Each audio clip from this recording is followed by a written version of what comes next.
Hello everyone, welcome again to my session. तो students, already हमने classification के बारे में जान लिया है। काफी सारी इंपॉर्टेंट इंफॉर्मेशन जो है वो किंगडम फंजाई से रिलेटेड ले ली है। तो अब डेली लाइफ में जब भी आप ये सब चीजें एनकाउंटर करें, तो आप अपने पेरेंट्स को, अपने सिबलिंग्स को, अपनी फैमिली में कोई हैं, आप कहीं गए हैं, तो आप बता सकते हैं किस तरीके से हमने किंगडम फंजाई के बारे में जानने की कोशिश की है डेली लाइफ एग्जाम्पल्स के थ्रू। तो स्टूडेंट्स, अब मैं आगे बढ़ रही हूँ और मैं जानने की कोशिश अब हम जानने की कोशिश करेंगे डिफरेंट क्लासेस के बारे में।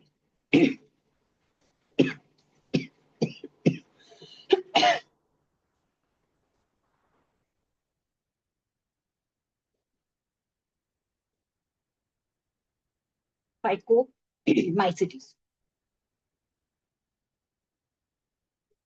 तो ये जो फाइकोमाइसिटीज के मेंबर्स होते हैं स्टूडेंट्स, ये फंजाई की आप कह सकते हो क्लास 1 है। और फाइकोमाइसिटीज जो होते हैं स्टूडेंट्स, ये जो होते हैं ये एक्वाटिक हैबिटाट्स में रहते हैं। एक्वाटिक, कहीं भी वर्ड एक्वा वर्ड आ जा रहा है, एक्वा मतलब पानी, एक्वाटिक हैबिटाट्स में रहते हैं। ठीक है। इस तरीके से इनमें ये जो रिजाइड करते हैं वो ऐसे एरियाज में जहाँ पे पानी है या फिर डिकेइंग वुड है। डिकेइंग यानी सड़ी हुई लकड़ी। ठीक है, डिकेइंग वुड, उस वाले एरियाज में ये रहते हैं। मॉइस्ट प्लेसेस में जहाँ पे नमी है, और डैम्प प्लेसेस। एनसीईआरटी की लिखी हुई लाइन ही है जो मैंने आपको बताने की कोशिश की है। ठीक है। तो ये सब चीजें हैं इसके बारे में। इसके अलावा ये जो होते हैं ये ऑब्लिगेट पैरासाइट्स होते हैं। एक वर्ड आ जा रहा है यहाँ पे, ऑब्लिगेट।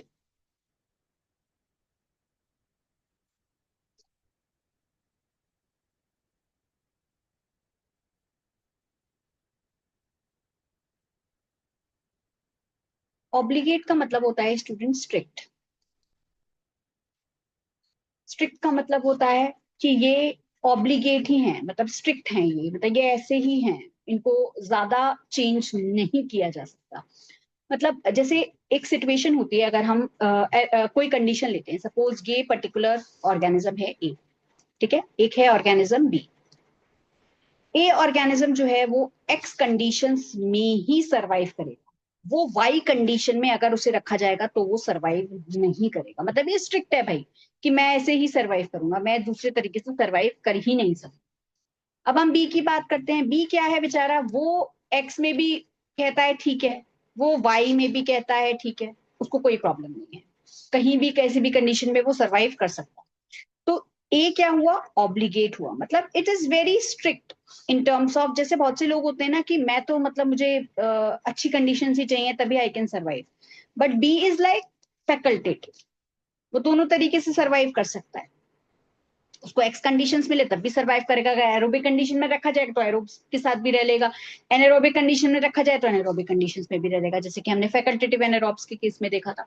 यहाँ पे ये पैरासाइट के केस में बोला जा रहा है, मतलब स्ट्रिक्टली जो है ये होस्ट पे डिपेंडेंट है, स्ट्रिक्ट पैरासाइट है। तो इस तरीके से ये कंडीशन है। आई होप ऑब्लिगेट और ये आपको इस एनालॉजी के थ्रू समझ में आने की समझाने की मैंने कोशिश की है। Let's move ahead students.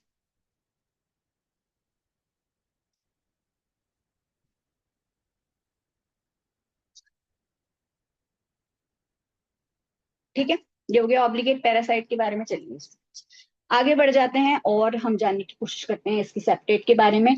इसका सेप्टेट जो है वो ए सेप्टेट होता है। अभी हमने जानने की कोशिश की ए सेप्टेट और सीनोसाइटिक। सीनोसाइटिक मैंने आपको बताने की कोशिश की, मल्टी न्यूक्लिएटेड, आप ब्रैकेट में लिख सकते हैं। लास्ट मेरी जो वीडियो है उसमें मैंने मल्टी न्यूक्लिएटेड कंडीशंस के बारे में अभी बिल्कुल रिसेंटली अपलोड की है। आप चाहें तो अभी इस वीडियो को विजिट करने के बाद से पहले आप उसको जरूर देखिए, इसीलिए मैंने उसको पहले अपलोड किया हुआ है। उसमें मैंने बेसिक बताने की कोशिश की है कि मल्टी न्यूक्लिएटेड कंडीशन आखिरकार है क्या। इस तरीके से ये सिनोसाइटिक मल्टी न्यूक्लिएटेड कंडीशन है। ठीक है, इस तरीके का है, माइसीलियम प्रेजेंट रहता है। ठीक है, एसेप्टेट है, सिनोसाइटिक है, मल्टी न्यूक्लिएटेड, माइसीलियम जो है वो इनमें प्रेजेंट रहता है। ये इस सब की बात होगी। अब हम बात कर लेते हैं स्टूडेंट्स एसेक्सुअल रिप्रोडक्शन की।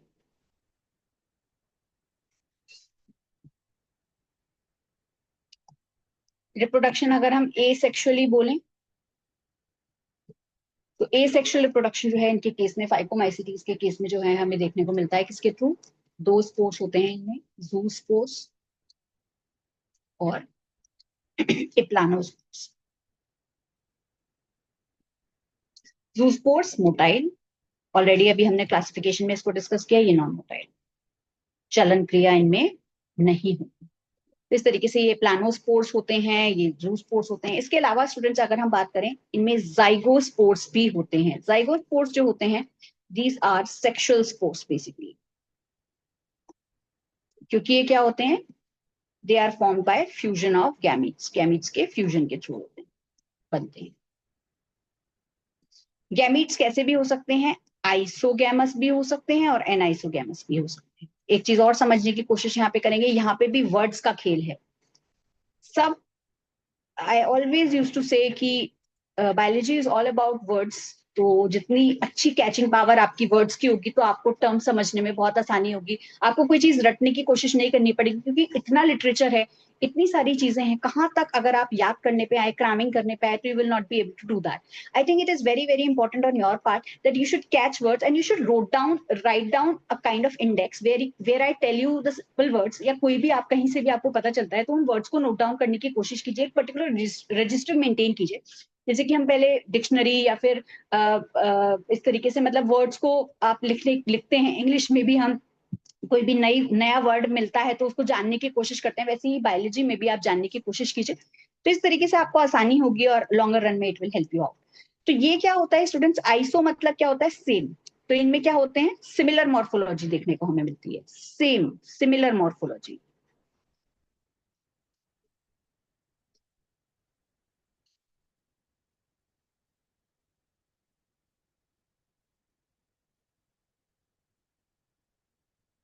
इनमें क्या होती है,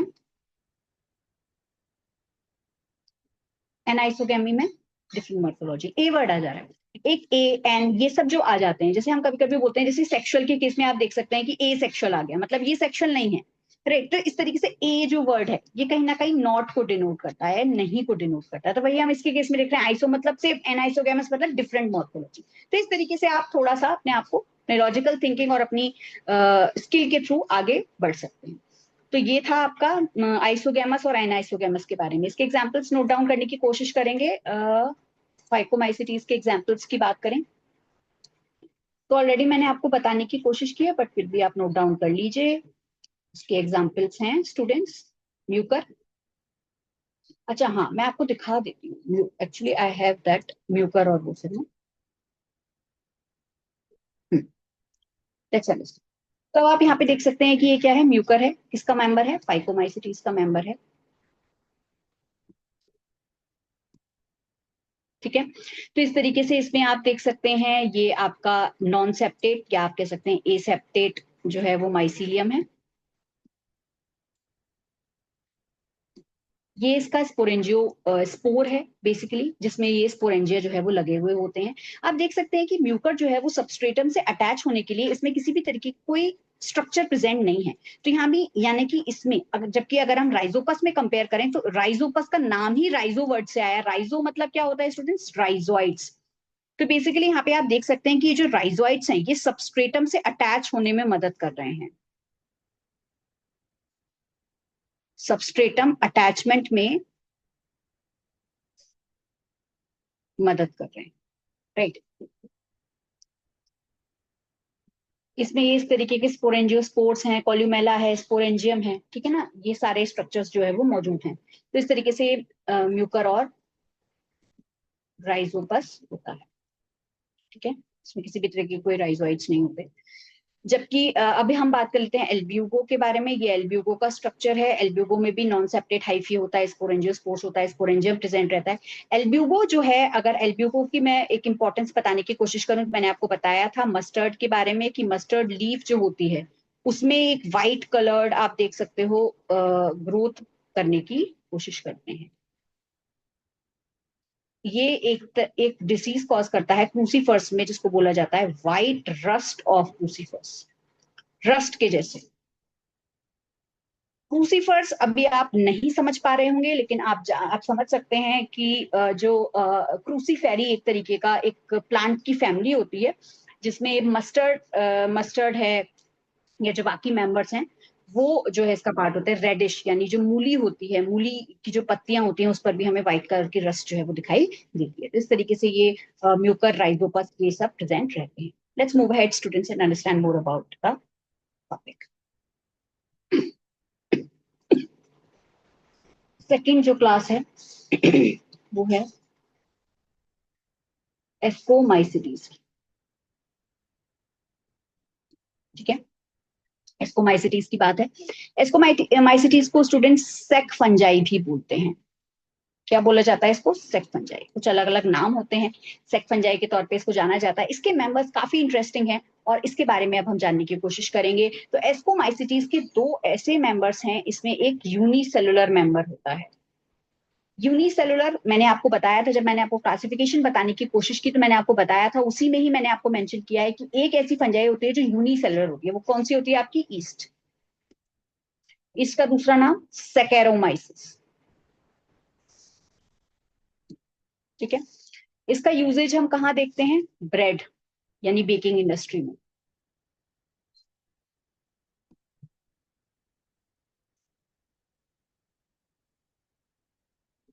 बियर, जो बेवरेजेस होती हैं, बेवरेज इंडस्ट्री में भी इसका यूज किया जाता है। बेवरेज इंडस्ट्री, ठीक है, इस तरीके से होता है। ये हो गया आपका unicellular. Multi cellular, multi cellular की हम बात करें तो मल्टी सेलुलर के अंदर इसमें आती है पेनिसिलियम।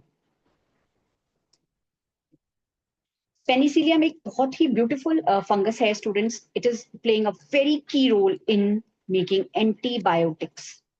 अब यहाँ पर भी वर्ड है, अब समझिए आप, मैं आपको ये भी समझाने की कोशिश कर देती हूँ। सब शब्दों का खेल, ठीक है। तो एंटी बायोटिक्स, एंटी मतलब against, bio living, living organisms, living organisms के अगेंस्ट जो आप कह सकते हो कि किसी भी तरीके से कोई जो भी सब्सटेंस हम यूज कर सकते हैं, आप सब्सटेंस कह सकते हो एंटीबायोटिक्स को। एंटी मतलब अगेंस्ट और बायोटिक मतलब किसी भी against the living organisms. Basically जो एंटीबायोटिक्स जो प्रोड्यूस होती हैं उसमें पेनिसिलियम का बहुत इंपॉर्टेंट रोल होता है। इसके थ्रू जो एंटीबायोटिक बनी थी उसका नाम है पेनिसिलिन।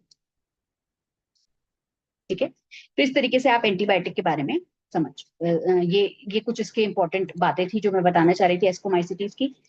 एनसीईआरटी को ही हम फॉलो करते चल रहे हैं। तो एस्कोमाइसिटीज की जहां हम बात करें तो एस्कोमाइसिटीज में कुछ ऐसे ऑर्गेनिजम्स होते हैं जो कैसे होते हैं? सेप्रोफाइटिक। यहाँ पर भी वर्ड है सेप्रो मतलब डेड एंड डिकेड। फाइटिक या फाइटो वर्ड कहीं भी आ जा रहा है ना स्टूडेंट्स, वो प्लांट से रिलेटेड। ठीक है, तो इसमें बेसिकली ये सेप्रोफाइटिक होते हैं। डिकम्पोजर्स भी हो सकते हैं। जैसे अगर आपने सुना हो कि जब कोई ऑर्गेनिज्म डेड और डिकेड हो गए हैं तो उसको हटाने के लिए या उसको बेसिकली उसको डिकम्पोज करने के लिए, उसको वैनिश करने के लिए उसके लिए कुछ डिकम्पोजर्स होते हैं। तो फंजाई और प्लांट, फंजाई और बैक्टीरिया सॉरी, ये दोनों बहुत ही ब्यूटीफुल डिकम्पोजर्स हैं जो कि हम इकोलॉजी में भी पढ़ने वाले हैं। ठीक है, तो ये डिकम्पोजर्स की तरह भी एक्ट करते हैं। दूसरा एक इंपॉर्टेंट वर्ड आने वाला है कॉप्रोफिलस। कॉप्रो जो वर्ड है ना स्टूडेंट्स, वो फीसिस से रिलेटेड होता है। फीसिस यानी जो वेस्ट है, जो एक्सक्रीटरी वेस्ट है।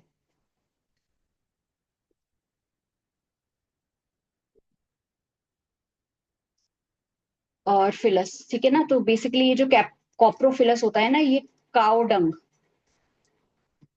के थ्रू जो है वो इनमें ये जो फंजाई है काउ डंग पे ग्रो होती है।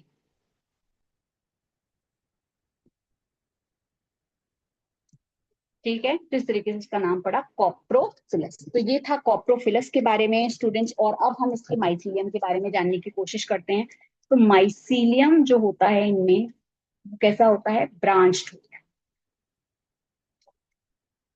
ब्रांचिंग प्रेजेंट रहती है, ब्रांचिंग रहती है। इसके अलावा ये कैसे होते हैं? सेप्टेट होते हैं। इनमें सेप्टा प्रेजेंट होता है। अगर मैंने आज जब आपको बताने की कोशिश की थी, सपोज मैं आपको यहाँ पे बता भी देती हूँ इस तरीके से है, तो यहाँ पर जो है वो प्रॉपर एक सेप्टा प्रेजेंट है इस तरीके से।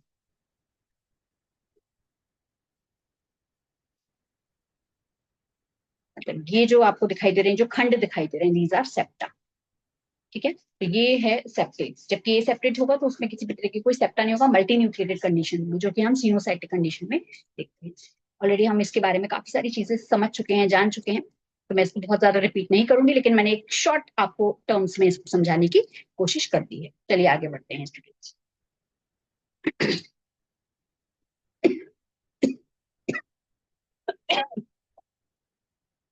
कैसे होते हैं ये ब्रांच्ड और सेप्टेड।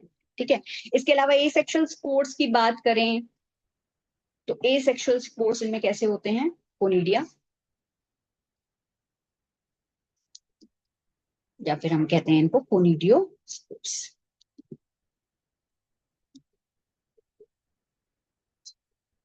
ठीक है, ये इस तरीके से कोनिडियो स्पोर्स जो है वो प्रेजेंट रहते हैं, और ये जर्मिनेशन जैसी होता है तो ये माइसीलियम की फॉर्मेशन करते हैं, इस तरीके से होता है।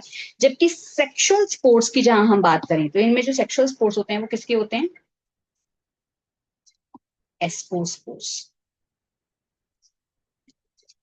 ठीक है, ये होता है बेसिकली जो एस्कोस्पोर्स होते हैं, ये प्रेजेंट रहते हैं। और ये एस्कोस्पोर्स जो है वो जिसके थ्रू जो है वो रिलीज होते हैं उसको बोला जाता है एस्कोकार्प। आगे जाकर के आप इसके टाइप्स भी पढ़ेंगे, कई शेप्स में प्रेजेंट होती है, फ्लास्क की शेप में प्रेजेंट रहती है, तो ये अलग अलग शेप्स में प्रेजेंट रहती है। इसके इसको बहुत ज्यादा डिटेल में मैं नहीं बता रही हूँ, लेकिन जिस फ्रूटिंग बॉडी पे ये अरेंज होते हैं बेसिकली,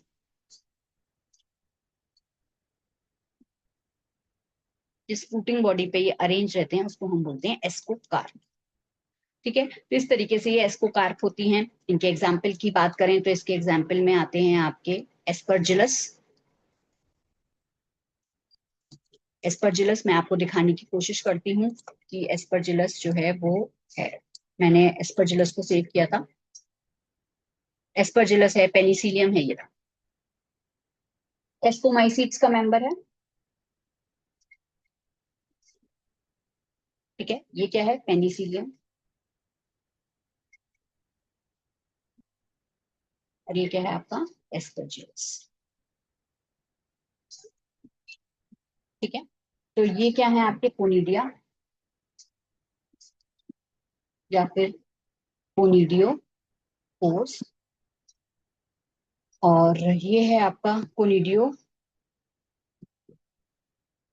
पोर। ये पर्टिकुलर पोर्शन जो है वो आपका क्या है, माइसी। ठीक है, इस तरीके से होता है। ये जो स्ट्रक्चर जो आपको दिखाई दे रहा है पेनिसिलियम में, इसको बोला जाता है फिलियार्ड्स। तो इस तरीके से ये सारे स्ट्रक्चर्स जो है वो प्रेजेंट रहते हैं। एस्कोमाइसिटीज का मेंबर है, और एस्कोमाइसिटीज में सारे जो इंपॉर्टेंट जो स्ट्रक्चर्स हैं वो आपको दिखाई देते हैं। तो ये सब स्ट्रक्चर जो है वो इसमें रहते हैं, और जो इसको हेल्प करते हैं आगे फर्दर। तो ये थे आपके एस्कोमाइसिटीज के मेंबर, एस्परजिलस। इसके अलावा इसका एक दूसरा मेंबर भी होता है, पेनिसिलियम हो गया, एक हो गया आपका एस्परजिलस। एस्परजिलस एक कार्सिनोजेनिक एजेंट भी है। अब यहाँ पे एक नया वर्ड आपके लिए ऐड हो रहा है, कार्सिनो वर्ड कहीं भी आ जा रहा है ना स्टूडेंट्स, वो किससे रिलेटेड है, कैंसर से रिलेटेड रिलेटेड है।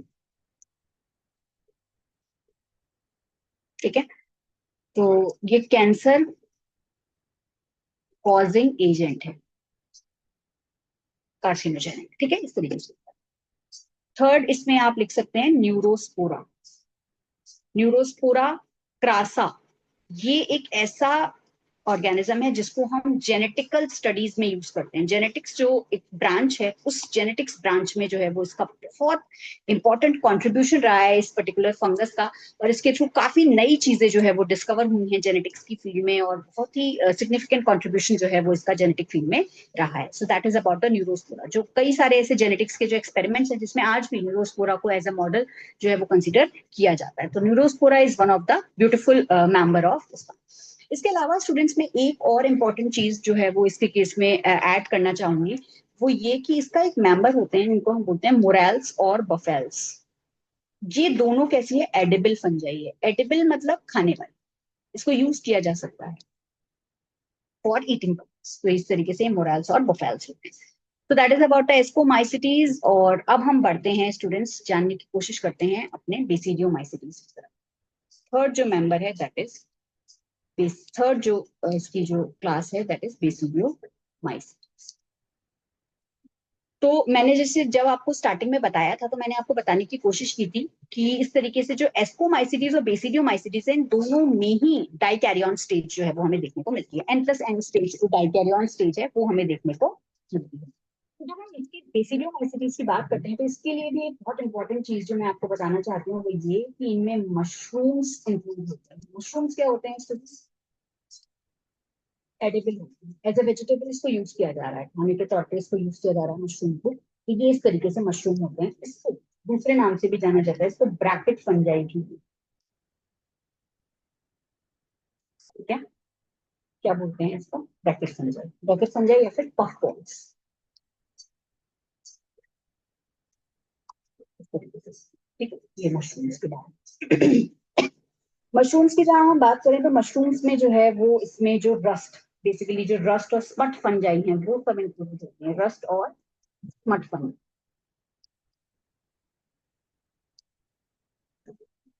ठीक है, इसके अंदर एक और इम्पोर्टेंट मेंबर है जिसके बारे में मैंने आपको कहा था कि मैं आपको बताऊंगी, कि जिसमें 5 तरीके के स्पोर्स जो है वो प्रेजेंट रहते हैं, वो भी हम डिस्कस करेंगे। उसका एक मेंबर होता है टक्सीनिया। उसमें जो है वो 5 तरीके के स्पोर्स बनते हैं और वो 2 होस्ट पे सर्वाइव करता है।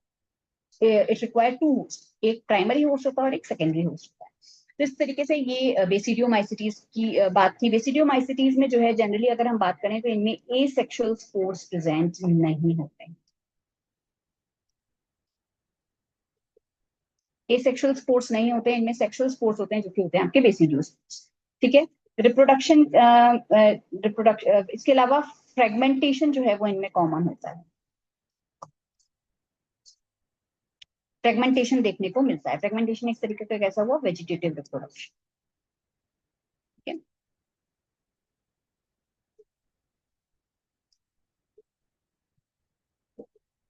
सेक्सुअल स्पोर्ट्स की जब हम बात करते हैं, तो इनमें क्या होते हैं? बेसिडियोस। बेसिडियो स्पोर्स जो है वो इनमें प्रेजेंट रहती है। तो इस तरीके से बेसिडियो स्पोर्स में आप जानते हैं सबसे पहले क्या होता है? सेक्सुअल रिप्रोडक्शन में सबसे पहले प्लाज्मोगेमी होती है, प्रोटोप्लाज्म फ्यूज करते हैं, फिर कैरियोगेमी होती है, न्यूक्लियस का फ्यूजन होता है, फिर उसके बाद जो है वो डाइकैरियन स्टेज बनती है। तो वही डाइकैरियन स्टेज हमें इनमें देखने को मिलती है।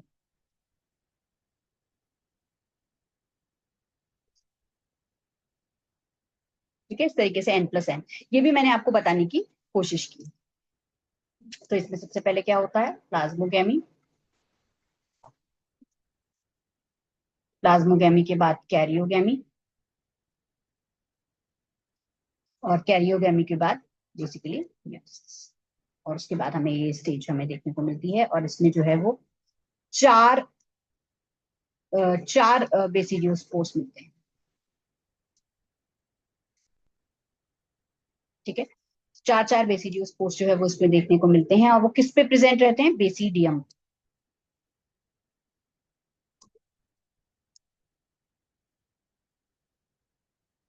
Structure on which basidiospores are present, जिस पर ये बेसिडियो स्पोर्स रहते हैं। ठीक है, तो इस तरीके से ये बेसिडियो स्पोर्स जो है वो इस पे रिजाइड करते हैं, इस पे रहते हैं। और इसकी जो फ्रूटिंग बॉडी होती है, जब हम इसकी फ्रूटिंग बॉडी की बात करें,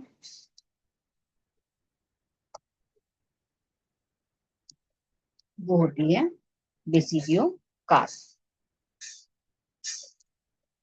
तो इस तरीके से सारे मेंबर्स जो है वो बेसिडियोमाइसिटीज में जो है वो प्रेजेंट रहते हैं। डाइकैरियन स्टेज को अगर आपको रिवाइज करना है, तो मैंने इसमें बताने की कोशिश की है। इस तरीके से 2 कंपैटिबल फंजाई जो है वो आते हैं, इसमें फिर प्लाज्मोगेमी होती है, ये प्लाज्मोगेमी हो गई। उसके बाद कैरियोगेमी, और आप देख सकते हैं कि इस तरीके से N+N स्टेज जो है वो हम देखने को मिलती है। So that is about the dikaryon stage. अब चलते हैं बेसिडियोमाइसिटीज के मेंबर्स की तरफ। तो बेसिडियोमाइसिटीज में बहुत अच्छे मेंबर्स, ब्यूटीफुल मेंबर्स जो है वो प्रेजेंट हैं। हमारा जो अगर हम बात करें, तो बेसिडियोमाइसिटीज के 3 मेंबर्स के बारे में बताने की कोशिश करूंगी।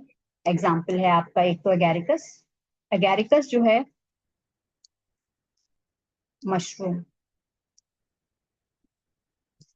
ठीक है, इस तरीके से एगैरिकस होता है। एगैरिकस के अलावा जो है, एगैरिकस मशरूम का पार्ट हो गया। इसके अलावा उस्टिलागो,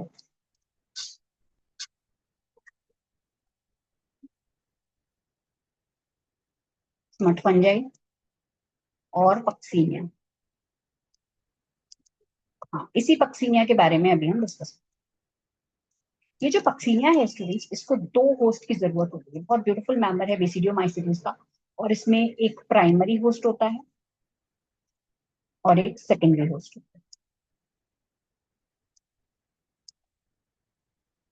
जहां हम प्राइमरी होस्ट की बात करते हैं तो इसका जो प्राइमरी होस्ट होता है वो होती है वीट। सेकेंडरी होस्ट की जब हम बात करें तो होती है बारबेरी लीफ। ठीक है, बारबेरी लीफ।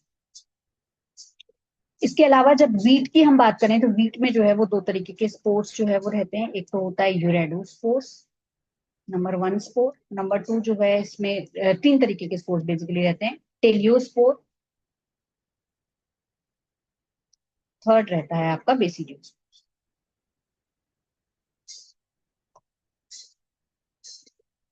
ठीक है। जबकि इसकी बात करें, बारबेरी लीफ की बात करें तो बारबेरी लीफ में एक तो होता है पिक्नियोस्पोर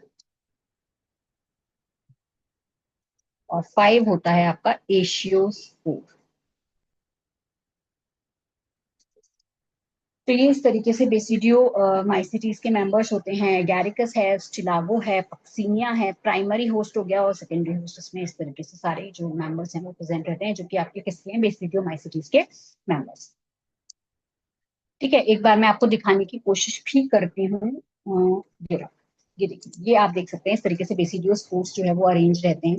बेसिडियो माइसिटीज का मेंबर है, ये बेसिडियम है बेसिकली, जिस बेसिडियम पे जो है ये है। ठीक है। और ये हाइमेनियम आपको दिखाने की कोशिश की है। ये जो स्ट्रक्चर है इसमें आप देख सकते हैं कि इस तरीके से जो मशरूम्स होते हैं उसमें इस तरीके से ऊपर की तरफ कैप और पिलियस टाइप का स्ट्रक्चर होता है, नीचे ट्यूब होती है और यहाँ पे जो है वो पोर्स प्रेजेंट है। इसी इसी के अंदर जो है वो सारे बेसिडियो स्पोर्स जो है वो रहते हैं। ये इसकी स्टेम और स्टॉक होती है। जैसे आपको जो लॉन्ग इलोंगेटेड स्ट्रक्चर दिखाई दे रहा है दैट इज स्टॉक। तो ये था बेसिडियो माइसिटीज के बारे में। नेक्स्ट है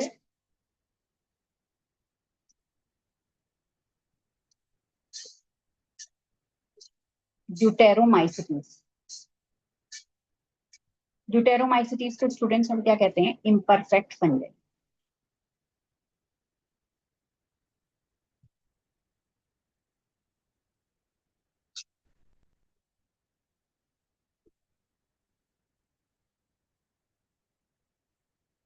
ड्यूटेरोमाइसिटीज की जब हम बात करते हैं तो इसको इम्परफेक्ट फंजाई क्यों बोलते हैं, उसका रीजन है स्टूडेंट्स, क्योंकि इसको इम्परफेक्ट फंजाई इसलिए बोलते हैं क्योंकि इनमें किसी भी तरीके की कोई सेक्सुअल रिप्रोडक्शन प्रेजेंट नहीं होता।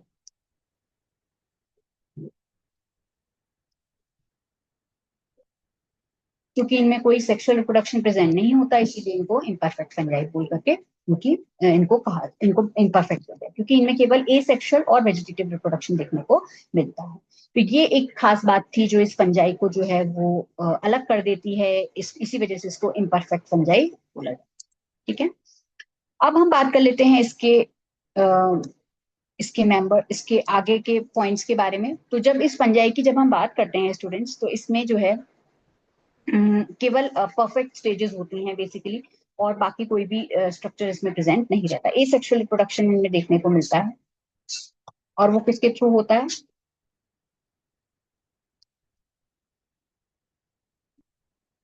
कोनिडिया के थ्रू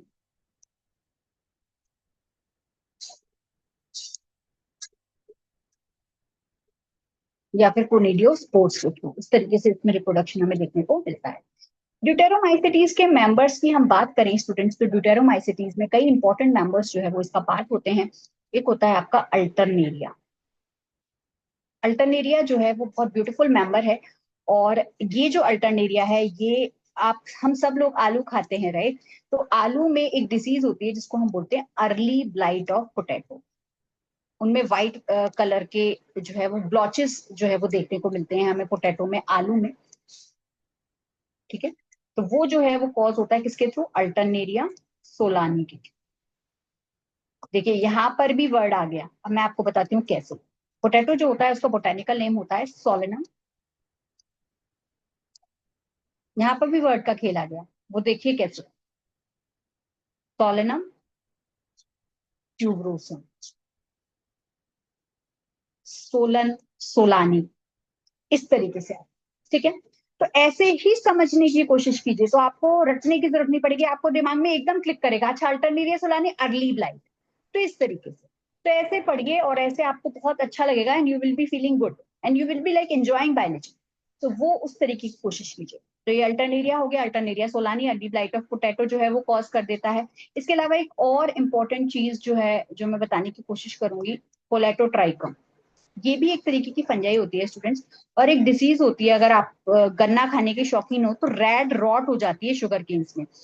अगर आपने शुगर केन को देखा हो, तो शुगर केन में जो है कुछ इस तरीके के जो ये जो एरियाज होते हैं जहाँ पे ये इस तरीके से रेड रेड रेड कलर की रॉटिंग जो है वो हमें देखने को मिलती है गन्ने में। तो वो किसके कारण होती है? कोलेटोट्राइकम जो है वो इसके लिए रिस्पॉन्सिबल होते हैं। फाल्केटम जो है वो उसका स्पीशीज जो बेसिकली रिस्पॉन्सिबल होती है। बहुत ज्यादा याद करने की जरूरत नहीं है, बट स्टिल मतलब मेरे दिमाग में आया तो मैंने आपको बताने की कोशिश की, क्योंकि केवल एनसीईआरटी को पूरे टाइम आपको पता तो होना चाहिए ना ये मेंबर आखिरकार कर क्या रहा है, क्या डिसीज, डिसीज भले ही मत याद रखिए, लेकिन कुछ ना कुछ आपको इसके बारे में आइडिया होना चाहिए। तो इस तरीके से ये होता है। इसके अलावा स्टूडेंट्स एक और मेंबर है इसका, वो है ट्राइकोडर्मा। वो भी इसका एक ब्यूटीफुल मेंबर है, जिसको as a bio control agents के तौर पे भी यूज किया जाता है, इस ट्राइकोडर्मा को।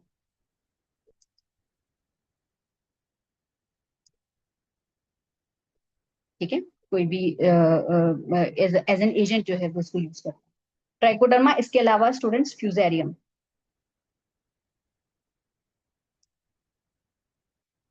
ठीक है, ये भी एक डिसीज है जो कि कॉज होती है। ठीक है, इस तरीके से ये फ्यूजेरियम जो है वो भी एक ड्यूटेरोमाइसिटीज का मेंबर है। तो ये सारी इंपॉर्टेंट चीजें जो है वो मैंने आज इंक्लूड करने की कोशिश की, जिसमें सारे जो इंपॉर्टेंट पॉइंट्स थे वो ऑलमोस्ट मैंने कंप्लीट करने की कोशिश की है, आपको दिखाने की भी कोशिश की है। और आप देख सकते हैं ये अल्टरनेरिया है, अल्टरनेरिया जो कि ड्यूटेरोमाइसिटीज का मेंबर है। ठीक है, ये ही अल्टरनेरिया, इस तरीके से इसमें ये डिमार्केशंस होती हैं, और ये एक इम्परफेक्ट फंजाई जो है वो। So that was a small piece of information regarding the different classes and different members of fungi. I hope you all have learned a lot, and thank you very much. And keep learning, keep shining, and most importantly, students keep smiling. Thank you very much.